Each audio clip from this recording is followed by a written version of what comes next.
बिस्मिल्लाहिर्रहमानिर्रहीम। अस्सलाम वालेकुम। कैसे हैं डियर स्टूडेंट्स? आज हम चैप्टर 13 स्टार्ट करने लगे हैं क्लास 10th का। और बुक कौन सी है? नेशनल बुक फाउंडेशन की। चैप्टर 13 बच्चों कॉन्सेप्चुअल क्वेश्चन इसके सॉल्व करेंगे। और चैप्टर 13 किस चीज़ के बारे में? इलेक्ट्रोस्टैटिक्स के बारे में। और इलेक्ट्रोस्टैटिक्स का हमें जैसे कि पता है कि इलेक्ट्रो का मतलब होता है चार्ज और स्टैटिक्स का मतलब होता है रेस्ट।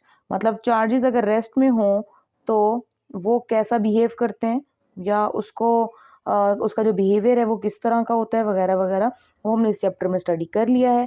अब हम क्या पढ़ेंगे? हम ये पढ़ेंगे कि जो ये चार्जेस हैं उन चार्जेस के हवाले से कुछ कॉन्सेप्चुअल क्वेश्चंस हैं, वो हमने सॉल्व करना है। ठीक है, तो यहाँ पे पहला सवाल है, rub a plastic ruler with your hair and place it near the running water from a tap.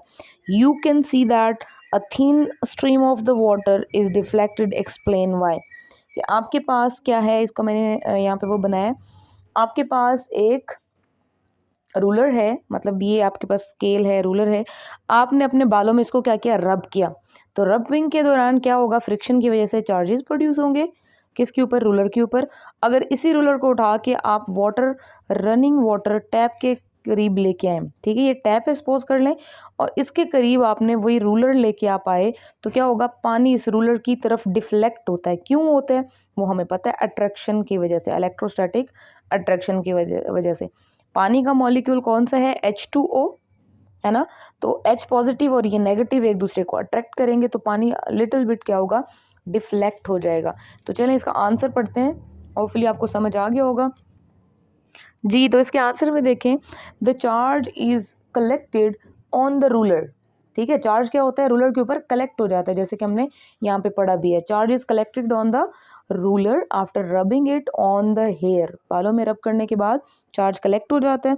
The charge ruler attracts the molecules of the water in the stream. Because of this, molecules can be deflected, moves easily. The stream bend towards the ruler as water molecule are polarized. Polarized का क्या मतलब होता है बच्चों? जैसे कि poles की form में, H प्लस और O नेगेटिव। पोलराइज्ड है तो जिसकी वजह से मॉलिक्यूल स्ट्रॉन्गर इलेक्ट्रोस्टैटिक फोर्स की वजह से क्या होते हैं? उस टैप की तरफ अट्रैक्ट होते हैं। ठीक है, होपफुली आपको ये बात समझ आ गई होगी कि इन दोनों के दरमियान कौन सी फोर्स होगी? Electrostatic force. Electrostatic force.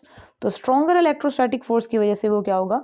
Attract हो जाएगा, और ये हमारा आंसर है। ठीक हो गया बच्चों, बहुत आसान था। नेक्स्ट पढ़ते हैं कि दो आइडेंटिकल स्फीयर्स हैं और having same message are then charge oppositely. After achieving the charge will the bodies have the same message और डिफरेंट मैसेज। ठीक है, एक बार आंसर पढ़ लेते हैं, फिर इसकी फिगर बना लेते हैं कि अच्छा पहले हम देखते हैं कि पूछ क्या रहे हैं। वो ये पूछ रहे हैं कि दो आइडेंटिकल स्फीयर्स हैं, क्या हैं? We have two identical spheres. Identical का क्या मतलब होता है बच्चों? Same to same. Let's say एक ये स्फीयर है, ठीक है, इसको हमने यूँ रखा हुआ है, इसका नाम A है, और दूसरी स्फीयर हम बना लेते हैं, उसका नाम क्या रख देते हैं? B। और दोनों एक जैसी हैं, कोई फ़र्क नहीं है, दोनों में एक तरह की हैं। तो अगर आइडेंटिकल स्फीयर्स हैं, सॉरी ये मेरी एक थोड़ी सी छोटी बन गई है, तो आप कंसिडर कर लें दोनों इक्वल हैं। ठीक हो गया। तो आपने क्या किया? दोनों को चार्ज किया, एक के ऊपर पॉजिटिव चार्ज दिया और दूसरे के ऊपर नेगेटिव। तो आपको पता है पॉजिटिव चार्ज जो है उसका क्या मतलब होता है?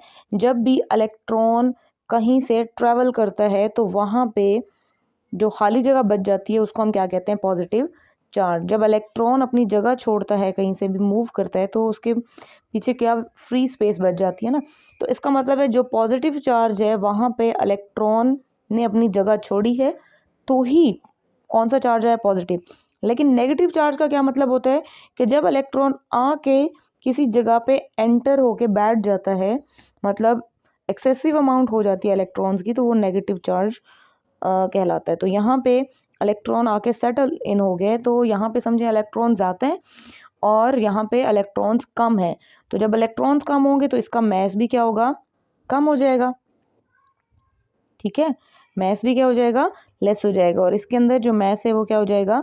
इंक्रीज हो जाएगा। क्यों? क्यों इंक्रीज होगा? क्योंकि नंबर ऑफ इलेक्ट्रॉन ज़्यादा हुए हैं और इसमें नंबर ऑफ इलेक्ट्रॉन्स कम हुए हैं, तो मैस क्या हो जाएगा? डिक्रीज। तो चलिए आंसर पढ़ लेते हैं एक बार, होपफुली आपको समझ आ गया होगा। The spheres will have different charges as the charges have different masses. ठीक है, the positive charge is achieved by removing electrons and collective mass is reduced. A positive charge by removing the electrons से हमें मिला है, तो collective mass कम हो जाएगा ना, क्योंकि इलेक्ट्रॉन रिमूव हो रहा है। तो जब रिमूव होगा तो mass क्या हो जाएगा? रिड्यूस मीन्स डिक्रीज हो जाएगा। इसका मतलब पॉजिटिव स्फेयर का mass रिड्यूस हो गया। बल्कि अगर हम दूसरी को देखें, if we consider the mass of individual electrons while in the case of negative charge we add electrons to the atom, the gain of the electrons will add mass or to our sphere as we are consider all the electrons added to all the atoms. तो बच्चों hopefully ये समझ आ गया होगा कि negative charge जो है वो क्यों, नेगेटिव चार्ज स्फीयर क्यों मैस इंक्रीज कर जाती है? बिकॉज इसमें इलेक्ट्रॉन्स एडअप हो रहे हैं। क्या हो रहे हैं? इलेक्ट्रॉन्स एडअप हो रहे हैं। और इसमें इलेक्ट्रॉन्स क्या हो रहे हैं बच्चों? इसमें इलेक्ट्रॉन्स निकल रहे हैं, ठीक है, रिमूव हो रहे हैं। तो ऑब्वियसली जब रिमूव होंगे तो मैस कम हो जाएगा और दूसरे केस में मैस बढ़ जाएगा। ठीक हो गया। नेक्स्ट क्वेश्चन की तरफ आते हैं। You take your car to a service station to get it polished. आप अपनी कार लेके जाते हैं किसी सर्विस स्टेशन पे और उसको पॉलिश कराने के लिए। After a while you observe that your car attracts dust.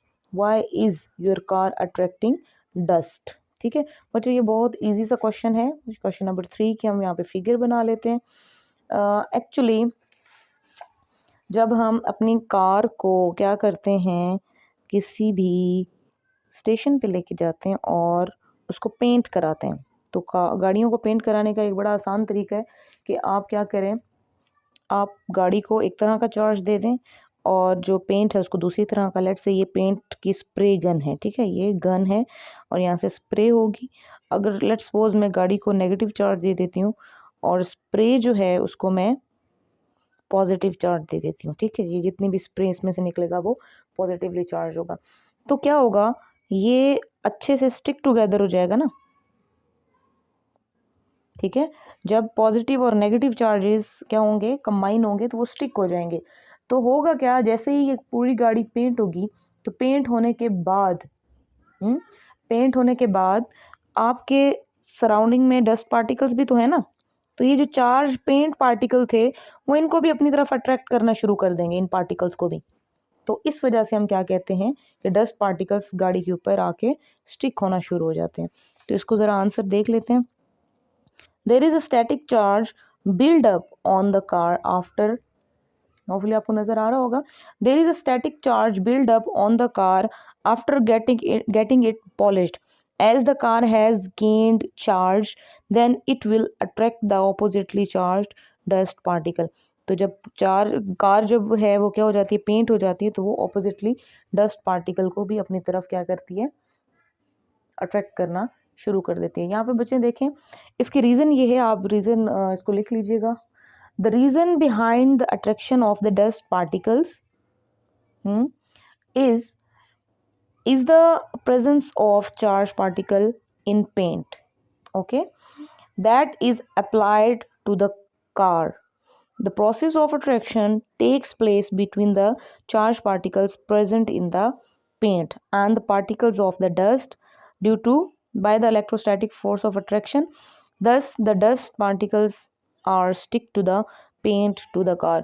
बच्चों कोई बड़ी साइंस नहीं है, कोई मुश्किल नहीं है, सिर्फ वही बात बताई हुई है। आप इस रीज़न को इस वजह से भी इस तरह भी लिख सकते हैं, ये जो मैंने आपको बताया कि due to electrostatic force of attraction, जब आप इसको क्या कर रहे हैं, दोनों को एक तरह का चार्ज दे रहे हैं, तो ये चार्ज आके यहाँ पे स्टिक टुगेदर हो जाएगा, फिर भी कुछ ना कुछ चार्ज बाकी रहेगा, तो ये क्या होगा, डस्ट पार्टिकल्स को अपनी तरफ अट्रैक्ट करना स्टार्ट कर देगा। तो ये हमारा क्वेश्चन नंबर 3 डन हो गया। चलिए क्वेश्चन नंबर 4 की तरफ आते हैं। क्वेश्चन नंबर 4 क्या है, बहुत आसान है। हमने क्या किया, take 2 oppositely charge rods and place them separately near small pieces of paper. हमने क्या किया, 2 ऑपोजिटली चार्ज रॉड्स लिए और उनको क्या किया, अलग अलग रख दिया और 7 पीसीज ऑफ पेपर भी रख दिए, तो क्या होगा, वो जो रॉड्स होंगे ना वो दोनों रॉड्स पेपर को अट्रैक्ट करना शुरू कर देंगे। ऐसा क्यों होता है? थोड़ा सा आंसर पढ़ लेते हैं, फिर मैं आपको इसकी डिटेल बताती हूँ। The piece of the paper have a neutral charge. अब पेपर जो था वो न्यूट्रल है, जो रॉड्स हैं वो दो तरह के चार्जेस आपने दिए, एक को पॉजिटिव और एक को नेगेटिव। ठीक है, we bring the pieces near our charge rod, the pieces are attracted towards them by phenomena of electrostatic induction. The electric field induces the opposite charge to the attraction to be attracted to the surface and then makes the paper piece to be attracted towards the pole. Okay, ये बच्चों ये जितनी भी science लिखी हुई है, ये जितना भी कहानी आपने सुनी है, इस कहानी में क्या बताया हुआ है वो मैं आपको बताने लगी हूँ। इस कहानी में कुछ इस तरह का बताया हुआ है, हम यहीं पे कर लेते हैं कि अगर आपके पास क्या हो, यहाँ पे लिख लेते हैं, आपके पास दो रॉड्स हो, एक रॉड मेरे पास ये है जिसको मैंने कहा पॉजिटिव, इसके ऊपर चार्ज है, और दूसरा रॉड मेरे पास ये है और इसको मैंने कहा कि इसके ऊपर कौन सा चार्ज है, नेगेटिव चार्ज है। तो दो रॉड्स हैं, दोनों के ऊपर ऑपोजिट चार्ज है। अगर मैं यहाँ पे कुछ पीसीज ऑफ पेपर्स रख दूं और ये पीसीज क्या हैं, न्यूट्रल, क्या है बच्चों, न्यूट्रल। अब न्यूट्रल का क्या मतलब होता है, न्यूट्रल का मतलब होता है number of positive and negative charges are equal inside the body. तो इस पे पॉजिटिव भी हैं और नेगेटिव भी हैं।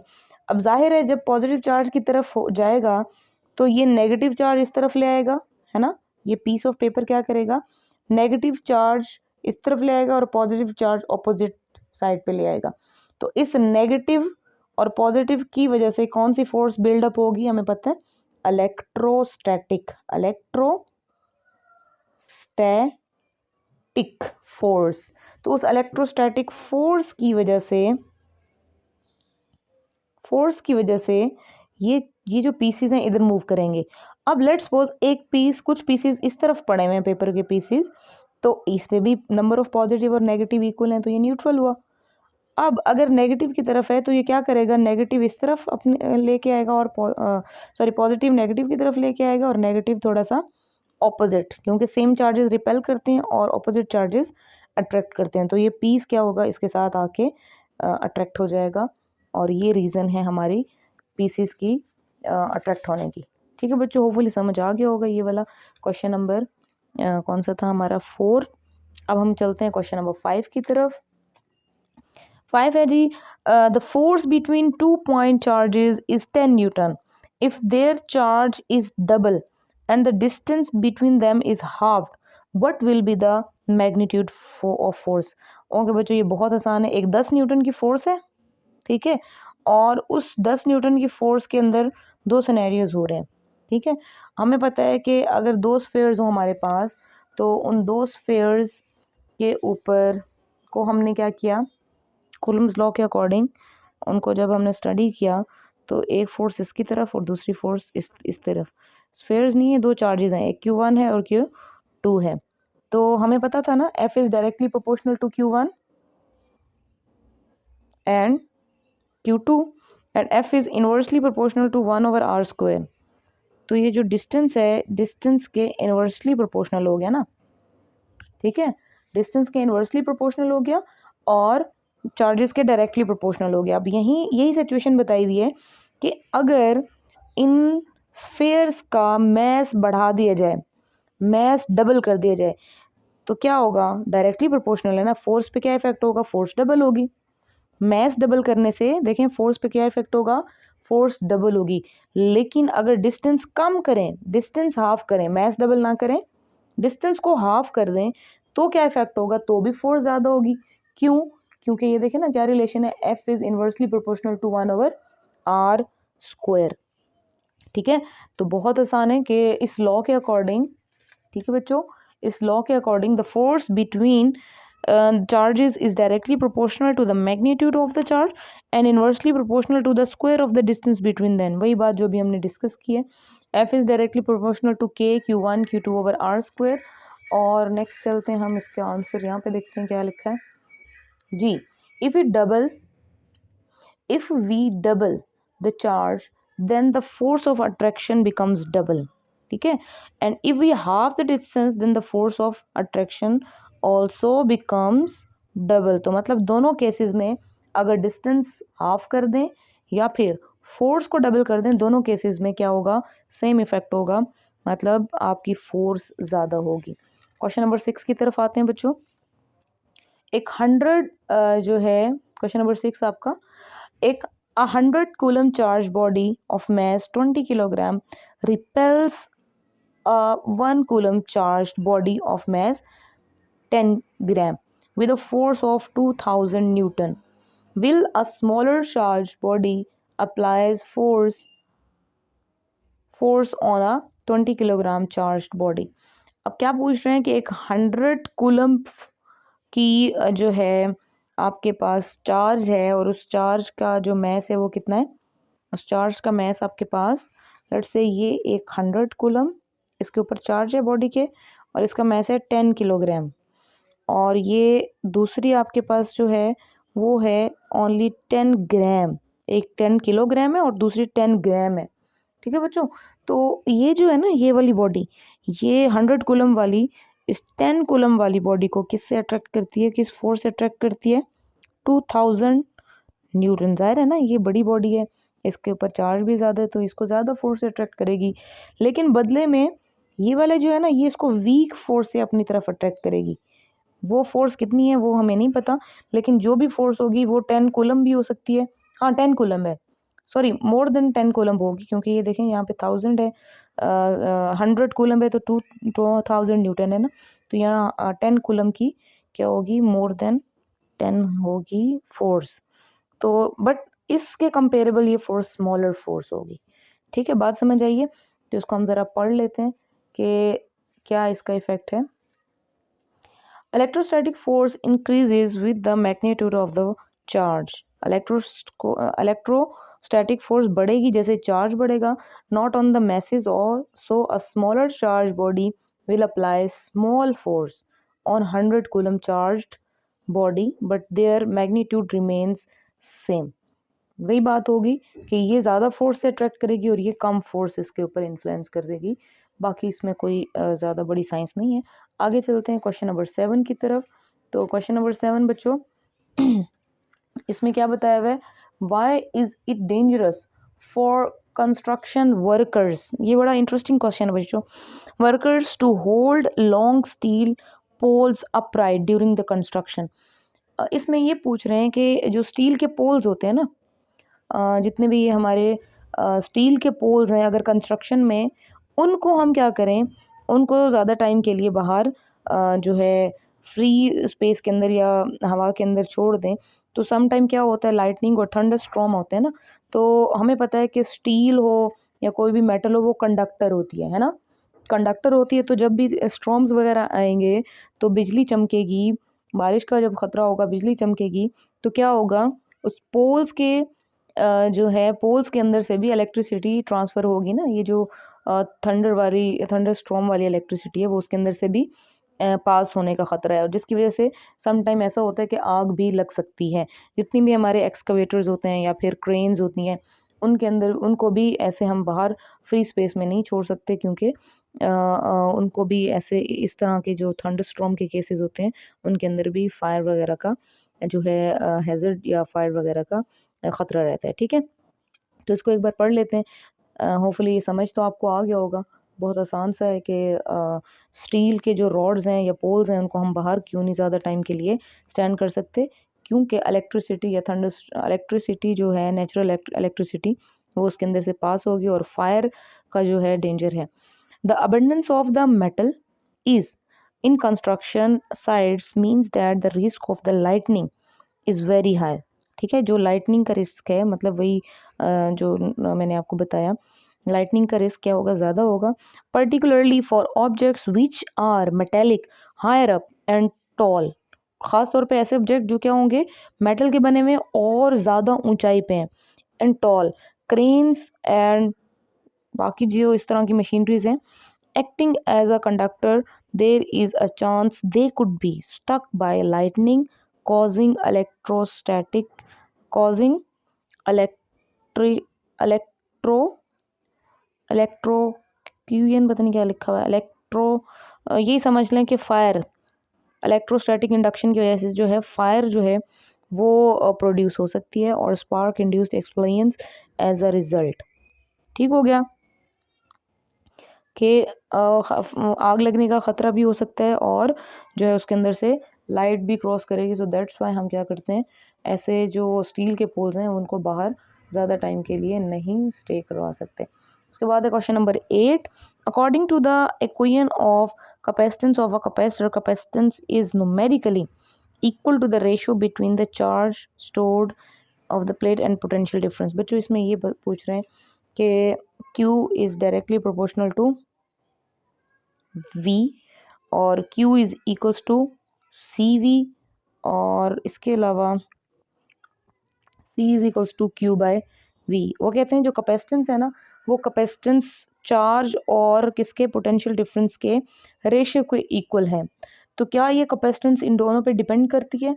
तो आंसर इज़ नो, इन दोनों पे डिपेंड नहीं करती, बल्कि ये मटेरियल की टाइप या नेचर पे डिपेंड करती है। ठीक है, कैपेसिटेंस एक्चुअली कांस्टेंट है, तो ये इन दोनों पे डिपेंड नहीं करेगी। किस पे डिपेंड करेगी? टाइप ऑफ मटेरियल और नेचर ऑफ मटेरियल। होपफुली ये समझ आ गया होगा आपको, तो इसको एक बार रीड करना चाहते हैं तो कर लेते हैं हम। The capacitance of a capacitor is numerical and constant and it does not depends on the charge and potential difference, it rather depends upon the nature of material. ठीक है, बात समझ आ गई। आगे चलते हैं। 9 क्वेश्चन हमारा क्या है, do the capacitor of different plate areas gain the same और different amount of charge if connected to the same battery. अगर जितने भी हमारे पास कैपेसिटर हैं वो कैपेसिटर एक ही बैटरी के साथ कनेक्टेड हों, क्या वो सेम चार्जेस गेन करेंगे? तो आंसर इज यस। ये हमने पैरेलल सीरीज कॉम्बिनेशन पढ़ा था ना बच्चों, पढ़ा था ना सीरीज कॉम्बिनेशन। तो कितने चार्जेस जो इस पे होंगे पॉजिटिव, उतने ही इधर नेगेटिव, फिर वो नेक्स्ट ट्रांसफ़र करेगा पॉजिटिव, नेक्स्ट नेगेटिव, फिर नेक्स्ट पॉजिटिव, नेक्स्ट नेगेटिव। तो नंबर ऑफ चार्जेस क्या होंगे? सेम होंगे। तो so yes, the magnitude of the charges on all the plates will be equal. ठीक है, will be equal because all the electrons lost from the positive plate will go to the negative. तो जितने electrons यहाँ से pass on होंगे वो electrostatic induction की वजह से नेक्स्ट के ऊपर भी उतने इलेक्ट्रॉन्स होंगे, नेक्स्ट के ऊपर भी, नेक्स्ट के भी, नेक्स्ट नेक्स्ट नेक्स्ट। तो जब भी हम सीरीज कॉम्बिनेशन पढ़ते हैं, एक ही वायर से कनेक्शन होता है, तो उसमें नंबर ऑफ चार्जेस क्या होते हैं? सेम होते हैं। ठीक है बच्चों, ओके। अब नेक्स्ट इसके 4 to 5 क्वेश्चंस रहते हैं, वो मैं आपको नेक्स्ट लेक्चर में बताऊंगी। नेक्स्ट लेक्चर तक इजाज़त दीजिए। अल्लाह हाफिज़।